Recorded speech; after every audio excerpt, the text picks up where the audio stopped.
काँग्रेस पक्षाचे ज्येष्ठ नेते माजी सहकार मंत्री विलास काका उंडाळकर यांचं सातारा येथे आज पहाटे वयाच्या 85व्या वर्षी अल्पशा आजाराने निधन झाले।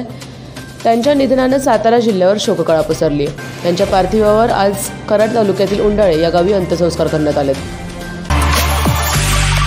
ग्रामपंचायत निवडणुकीसाठी अर्ज माघारी घेण्याची आजची शेवटची तारीख असल्यामुळे सातारा येथील निवडणूक प्रक्रिया केंद्रावर मोठ्या प्रमाणात गर्दी पाहायला मिळाली। यामुळे शाहू स्टेडियम परिसरात वाहतुकीची कोंडी झाली होती। फलटण पश्चिम भागात बागायती क्षेत्र वाढले असले तरी भाजीपाला विकायला हमीभाव नसल्याने शेतकरी अडचणीत येतोय। असेच बीबी येथील शेतकऱ्याने मेथीच्या भाजीला दर नसल्याने 1 एकरातील मेथीच्या भाजीवर रोटावेटर फिरवलाय।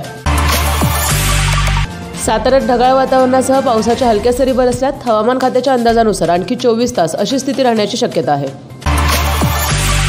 जिल्ह्यात आज जाहीर करण्यात आलेल्या रिपोर्टनुसार 58 नागरिकांचे अहवाल कोरोनाबाधित आले असल्याची माहिती जिल्हा शल्यचिकित्सक डॉक्टर सुभाष चव्हाण यांनी दिली आहे। कराड दक्षिण येथील औंध विभागात बिबट्याची दहशत दिवसेंदिवस वाढतीये। कराड ते चांदोली मार्गावर युवकावर बिबट्याने हल्ला केल्यामुळे भीतीचं वातावरण निर्माण झाले। बिबट्याचा बंदोबस्त करण्याची मागणी शेतकऱ्यांमधून केली जाते। झाडांना मोकळा श्वास घेण्यासाठी खिळेमुक्त झाडांचं कोल्हापूर या मोहिमेला रविवारी सकाळी पालकमंत्री सतेज पाटील यांच्या हस्ते ताराराणी चौकातून मोठ्या उत्साहात सुरुवात झाली आहे। शहरातील 50हून अधिक स्वयंसेवी संस्थांनी यात उत्स्फूर्तपणे सहभाग घेतला आहे।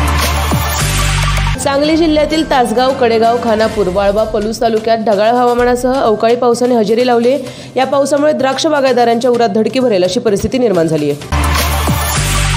पेट्रोल पंपावर धाडसी दरोडा टाकून लुटमार करणारी आणि खासगी टूर्स ट्रॅव्हल कार चालकाचा दृश्यम स्टाईलने खून करणारी कोयता गँग जेरबंद करण्यात स्थानिक गुन्हे अन्वेषण विभागाच्या पोलीस पथकाला यश मिळाले।